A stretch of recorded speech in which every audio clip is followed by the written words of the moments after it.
The war in Afghanistan. It's basically the Grey's Anatomy of wars. We all thought it ended years ago, but somehow it's still going strong. And now, with the war in its 18th year, we're learning for the first time how badly Americans have been played.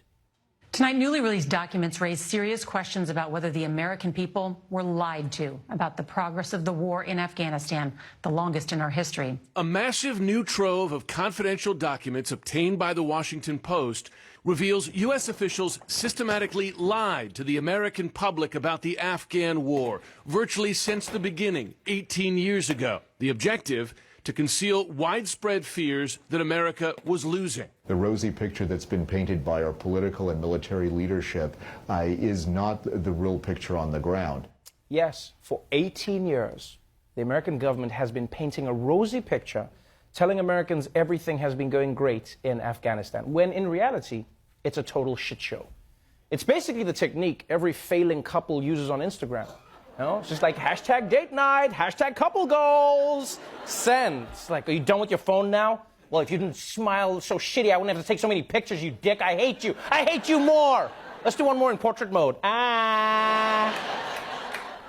But yes, we're now learning from this bombshell Washington Post expose that the government manipulated every detail about the war in Afghanistan. They used numbers they couldn't back up. They hyped small successes when they knew the big picture was getting worse. And they even tried to spin suicide bombings as a sign of success, which is confidence, if nothing else. You know, it's like making a Tinder profile that says, you know I'm a catch because I have my own room in my mommy's basement. Swipe right. Now, it's not unusual for governments to try and make things seem like they're going well in the war when they aren't. But what makes the story even more egregious was that they lied about even having a plan. It's as blunt as can be.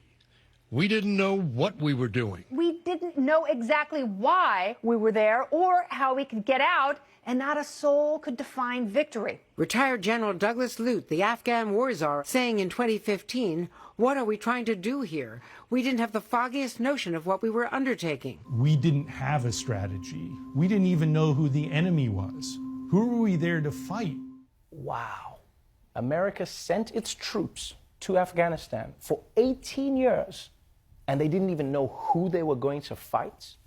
It's not how you go to war. That's the strategy of a group of drunk dudes who are going out in Boston. You know, it's just like, someone's getting up tonight, bro. Who? I don't know, probably us. But basically, part of the problem is that the people in charge didn't know how to define victory in Afghanistan, right? Was it beating the Taliban or beating Al-Qaeda? Making the country a democracy? And if you don't know how to end it, then you should just wrap it up and get out, you know, like they did with Game of Thrones. She's dead, he's gone, the bird kid is king. Roll the credits, take the money, let's go. But these people stretched it out. And this report shows that America's government had little success and not much of a strategy going in. But there was one thing they had plenty of: money. The problem is, as any rapper will tell you, more money, more unnecessary expenditures. Aid workers in the field, military officers, diplomats, they all said this was more money than they could possibly spend, that they were ordered by Congress and officials back in Washington to spend as quickly as they could, as much as they could. Nearly $1 billion on helicopters and planes for the Afghans. Trouble is, there is serious doubt that the Afghans can fly them. $500,000 of your dollars wasted on a building that melted 4 months after it was built. $34 million went to a soybean growing project. And soybeans don't grow in Afghanistan, and people in Afghanistan don't eat soybeans. The Pentagon wasted millions on uniforms for the Afghan army. It was to buy a forest camouflage pattern. Forests cover only 2% of Afghanistan. Okay, that is just insane. $28 million for forest camouflage in a country that's all desert. The only way that could have been a bigger waste is if it was for Forrest Whitaker camouflage. Yeah, at least that would have confused the people. Mahmoud, we're being invaded by the guy from Wakanda. Don't shoot, I want his autograph. The strength of the Black Panther. So America spent nearly $2 trillion on the war in Afghanistan with basically nothing to show for it. And maybe that's how you get the US government to put money into things like healthcare or teachers, right? That's what Americans should do. Just tell them the Taliban is there. Yeah, then Congress will be like, the Taliban is attacking schools and hospitals. Give them more money. Give them as much money as they need. And send in 3 Forrest Whitakers just in case. Do it. Now, you might be thinking, who did this to us, Trevor? Who can we be mad at? Is it Trump? Is it Bush? Is it Obama? Because I didn't want to say anything, but I think he's black. Well, actually, the answer is all of the above.